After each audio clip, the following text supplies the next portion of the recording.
I'm Coach Ren, and this is Technique Deep Dive, Squat Edition, Round 2. I did a Technique Deep Dive a while back on the squat, but I wanted to revamp it and do it in a more comprehensive manner.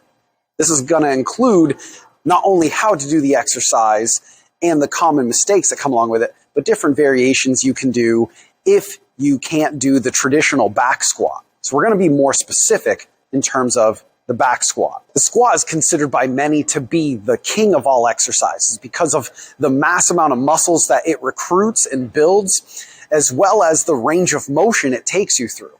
The squat is great for building strength, muscle mass, and mobility. This will help you fight sarcopenia as you age, as well as building bone density in the legs as well as the spine, which are areas that are common when it comes to losing bone density.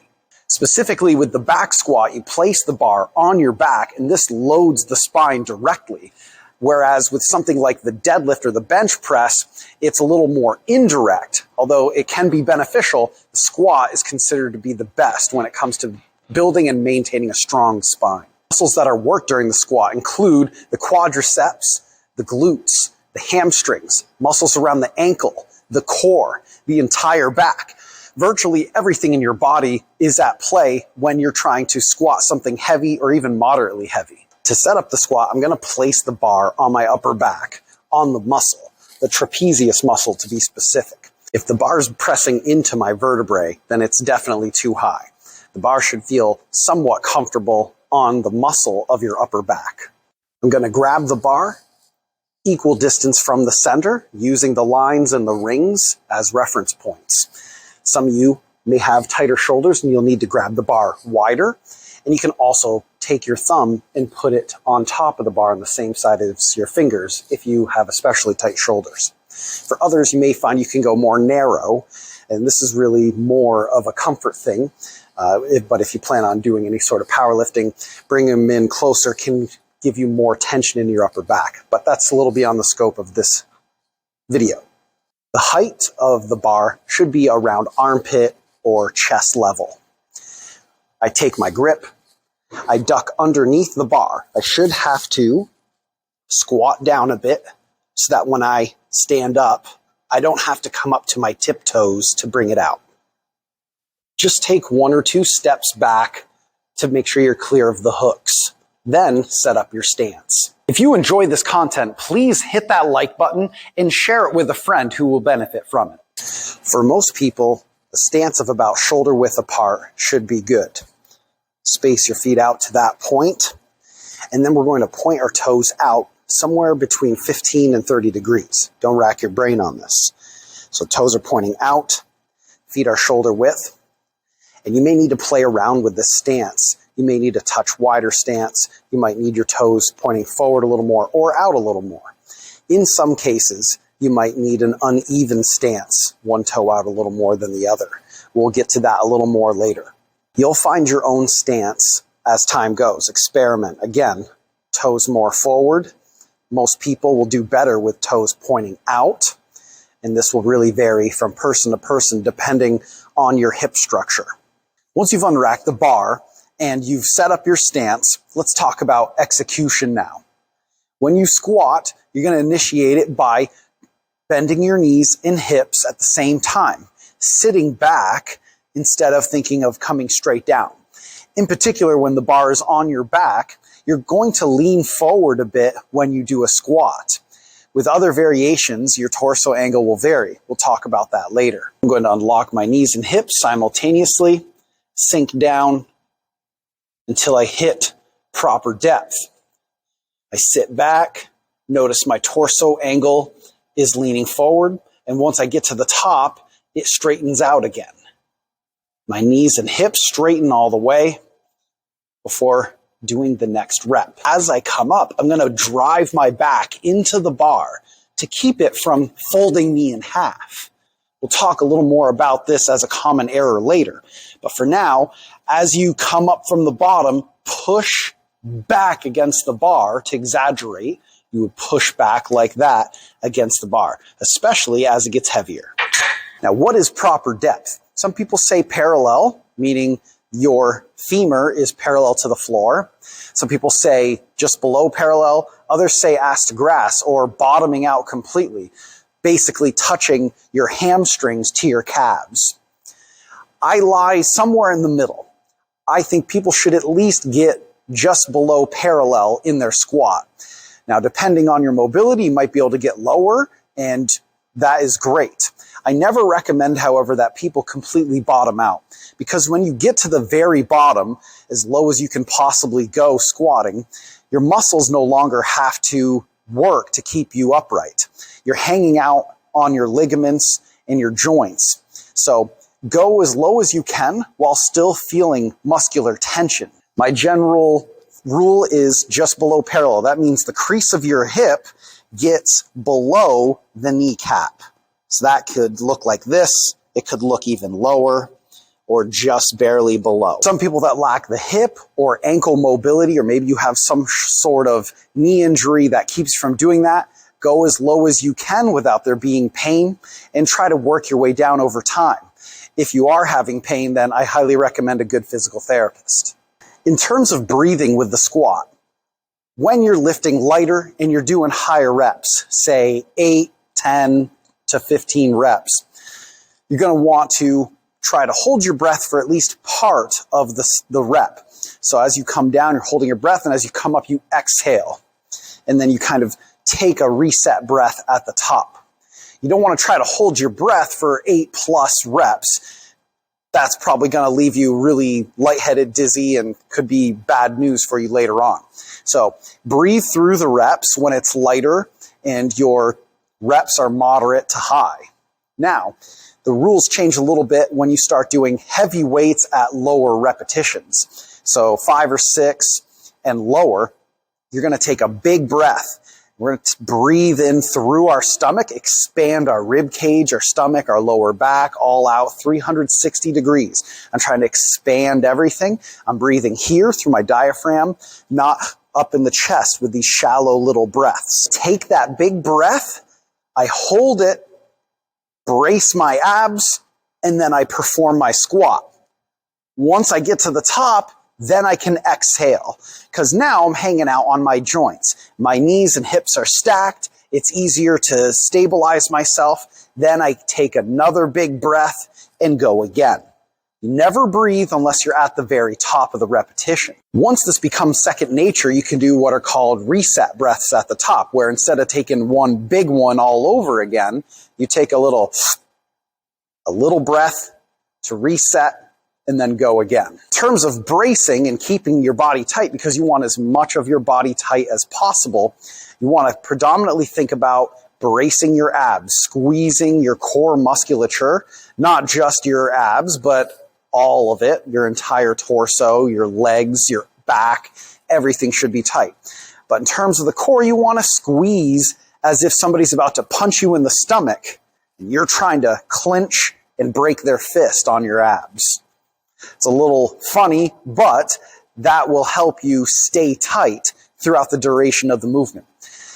Bracing and breathing are going to need to be practiced during your warm-up sets and your work sets when the weight is lighter. So that way it becomes more automatic when the weight gets heavy. It's going to feel awkward, and it might even make the weight feel heavier in the short term. But in the long term, weights are going to feel lighter, and you're going to be more stable and stronger to lift more as time goes on. Earlier, we talked about what I call the stripper squat, or the squat morning, as other people call it.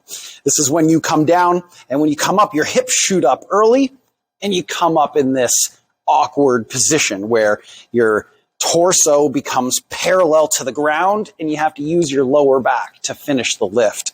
This is obviously dangerous and inefficient. Muscles of the lower back are much smaller than the glutes and hamstrings. When you do this in this manner, when you do the squat in this manner, you're essentially taking the glutes and hamstrings out of the equation and using all lower back.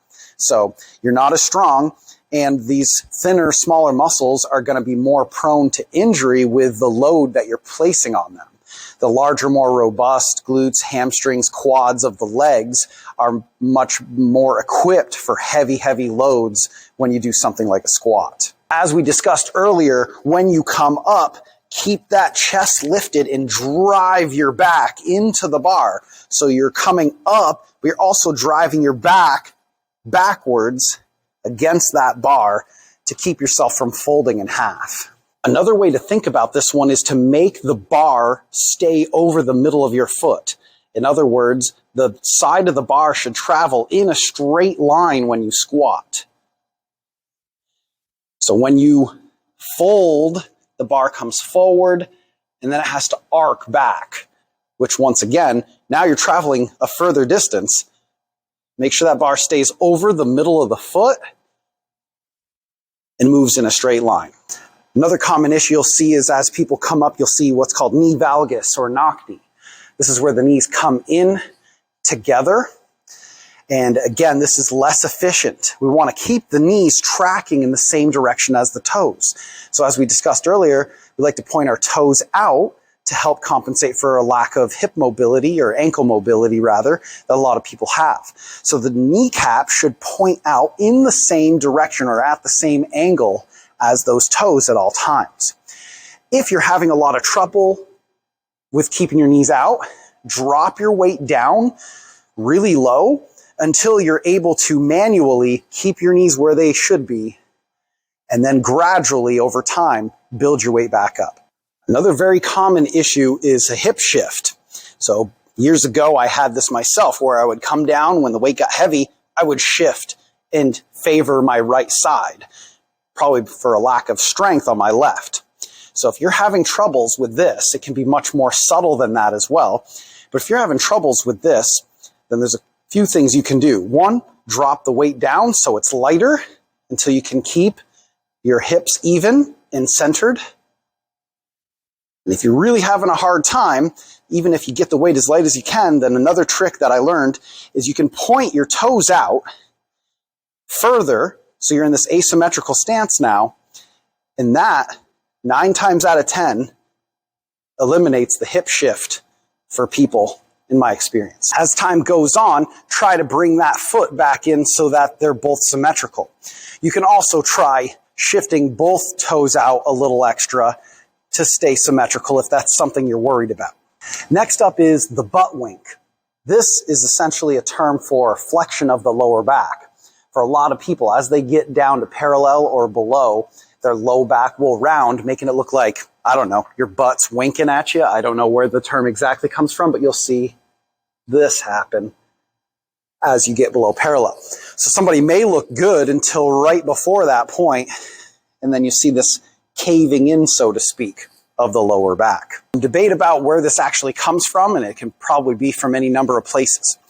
But one of the big things that you'll want to focus on is core stability, maintaining a stable pelvis with the core and with some of the other musculature around the pelvis as well. You need to be able to maintain the same angle in your lower back as you get lower. So working on things with a physical therapist or a trainer that has experience with this will be tremendously helpful. Another thing you can do as well is use lighter weight on the bar or switch up to an alternative like a goblet squat where the weight is loaded in front of you, and that also tends to eliminate that problem as well. So while you're working on building up that stability in your core, you can squat in other ways and then gradually make your way back to the barbell squat. So far, what I've been showing you is what's referred to as a high bar back squat, where the bar is placed on top of the traps. There's also another version of this called the low bar back squat, where the bar is slid down and placed just below the spine of your scapula. So if you reach back over your shoulder, and you'll feel this little bony protuberance in your shoulder blade. That's the spine of your scapula. You'll want to place the bar just below that if this is something you want to experiment with. Now, the low bar back squat requires more shoulder and upper back mobility. So if you are lacking in that, I don't recommend this as it can be painful on the shoulders and elbows over time. However, if you find that you're a bit stronger when you're bent over a little bit more, say your deadlift is really good, you may find that going into a low bar back squat, while at first feels harder, will feel a lot better and you're able to lift a lot more weight more efficiently in this way. So I'm going to grab the bar like I usually do, maybe a little wider.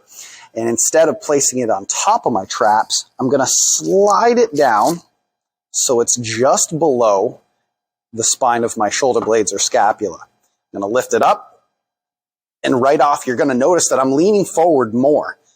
All right, this is natural because the bar is lower. My body compensates by leaning over.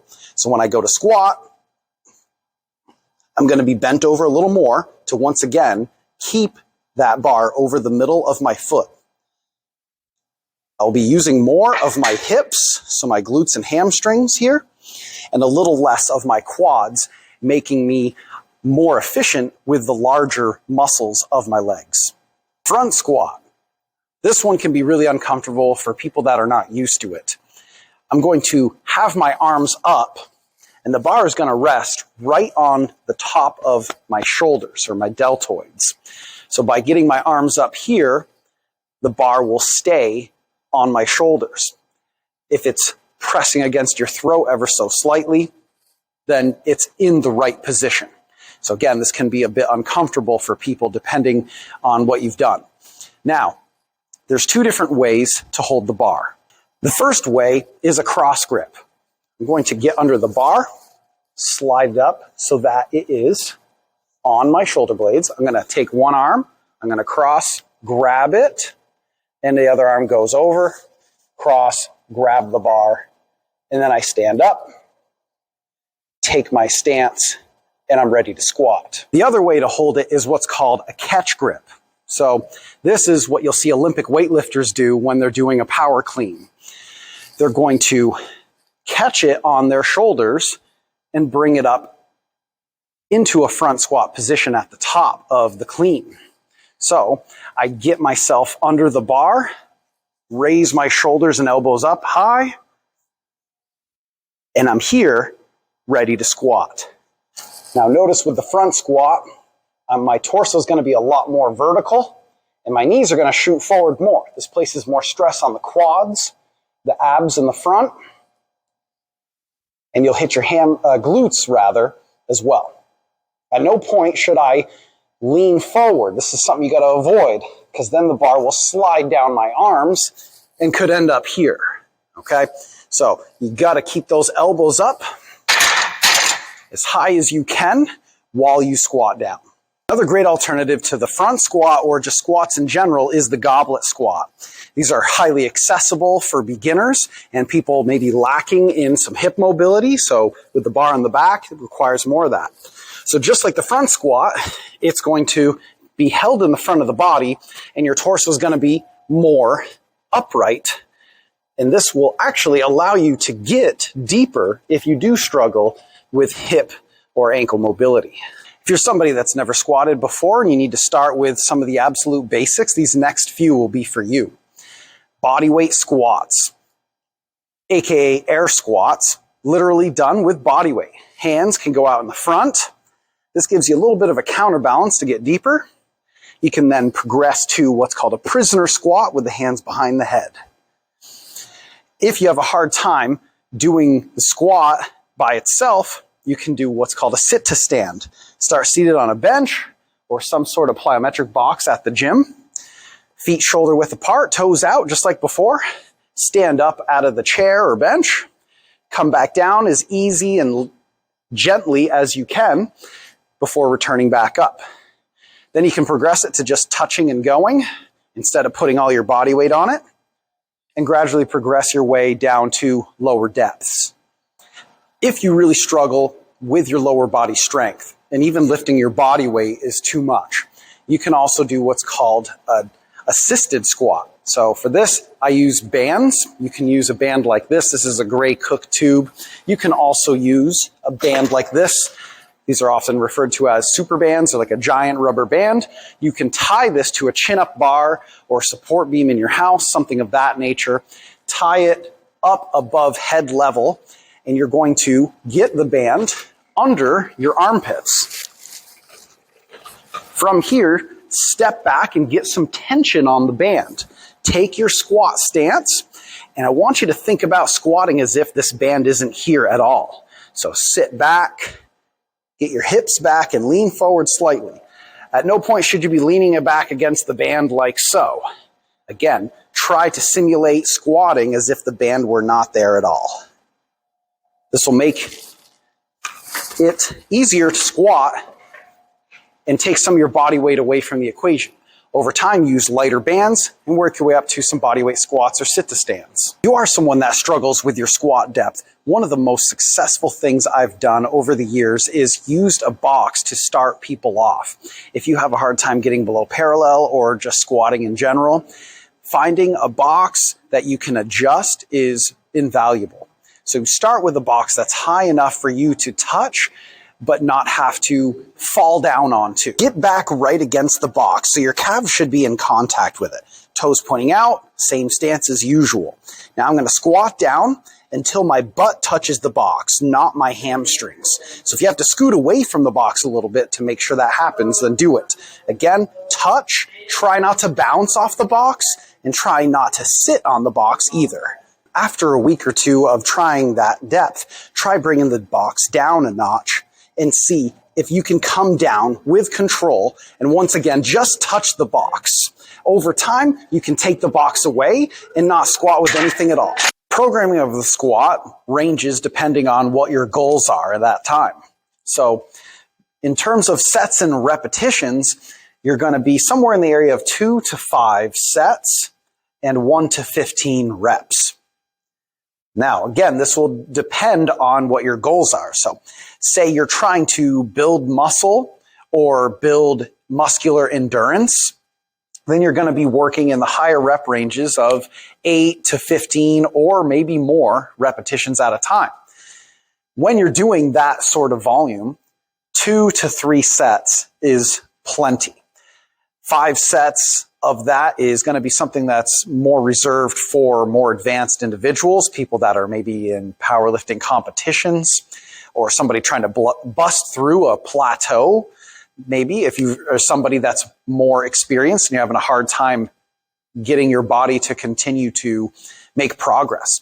But in general terms, for people that are just trying to build some muscle or get a little stronger, more fit, 2 or 3 sets in that higher rep range will do.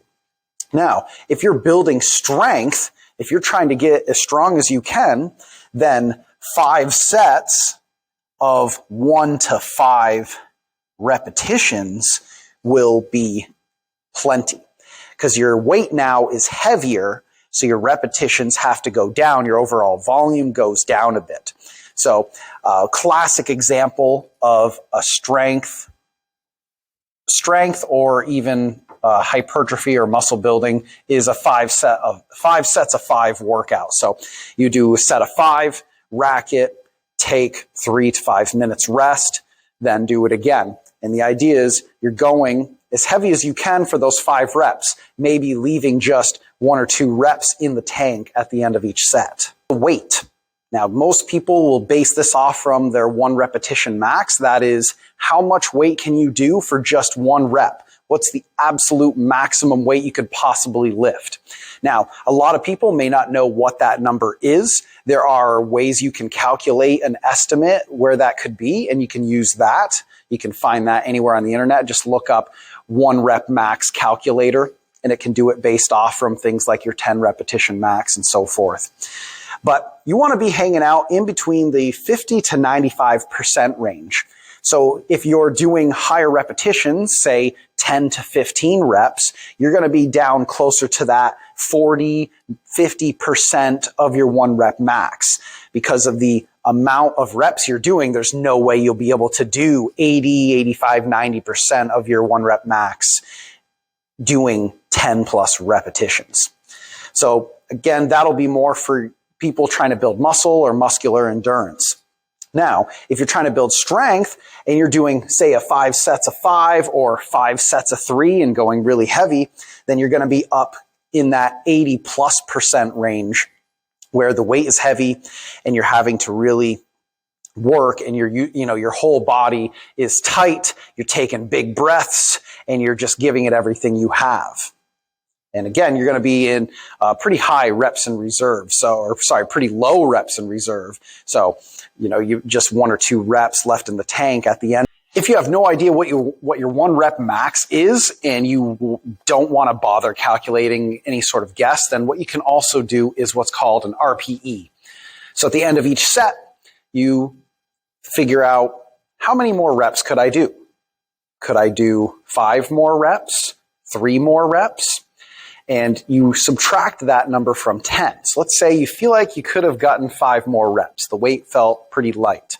Well, then your RPE would be a 5. You take 10, subtract 5 from it. RPE of 5. Okay, so RPE stands for rating of perceived exertion. And so people will use this instead of 1 rep max like percentage to figure out how hard they're going. So if you want to be doing a set of 10 at an RPE of 8, which means you just have 2 more reps in you when you finish the set, then you're going to need to figure out what that weight is going to be for the day. And it could vary depending on how well you've recovered and how much energy you have, how much stress you have in your life, nutrition, and so on and so forth. So that's something that you have to learn over time. You got to learn how it feels, because at the beginning, when you're a newbie, chances are you're going to guess pretty high on your RPE. You're going to think you don't have as much left in you, but a more experienced person will know like exactly what they're capable of. Frequency. This gets glossed over a lot by a lot of people. So frequency it represents how often are you doing the exercise, or how much are you working out per week.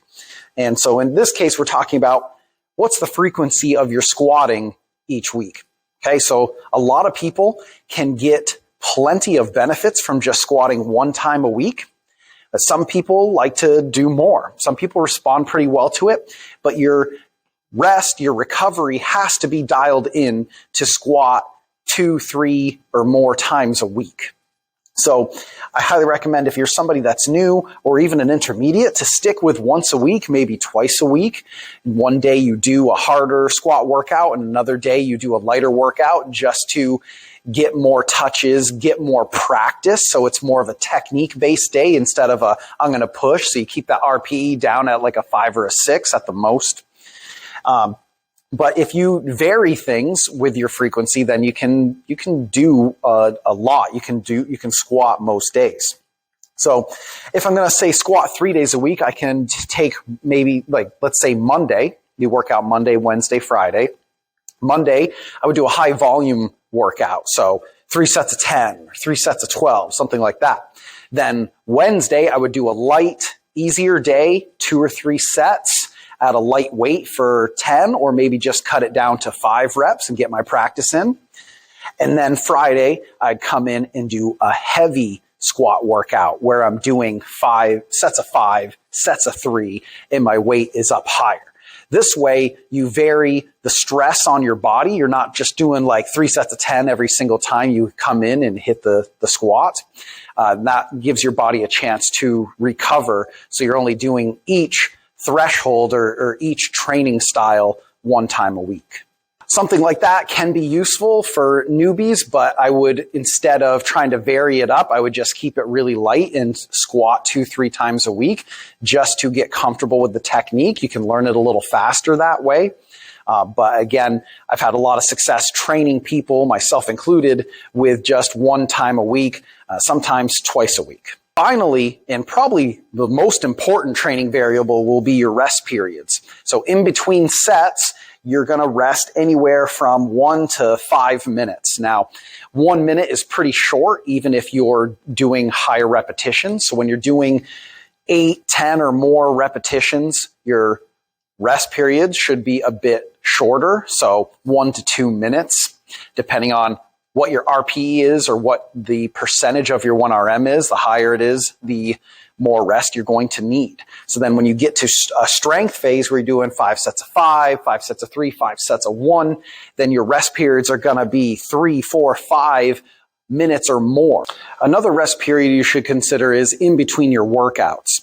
So Monday, Wednesday, Friday, say you work out those days, then Tuesday, Thursday, you should rest, at least rest from lifting weights, maybe do some form of cardio, And always make sure that your sleep is dialed in, your nutrition is dialed in, and that will help get you even more out of your workouts than you would if those things were suboptimal. Thanks so much for watching. If you need help with your workouts, please send me an email at Ren, that's R-E-N, at ontrackhealth.net to ask for my beginner and intermediate level strength program, FTS Foundation. This program is thoroughly laid out, easy to understand, and gives you all the tools you need to get the most you can out of it. With dozens of exercise tutorials on video, you'll be able to see what sort of technique you need to use to benefit from it and stay safe. Again, email me at ren@ontrackhealth.net to inquire about this 8-week strength training program.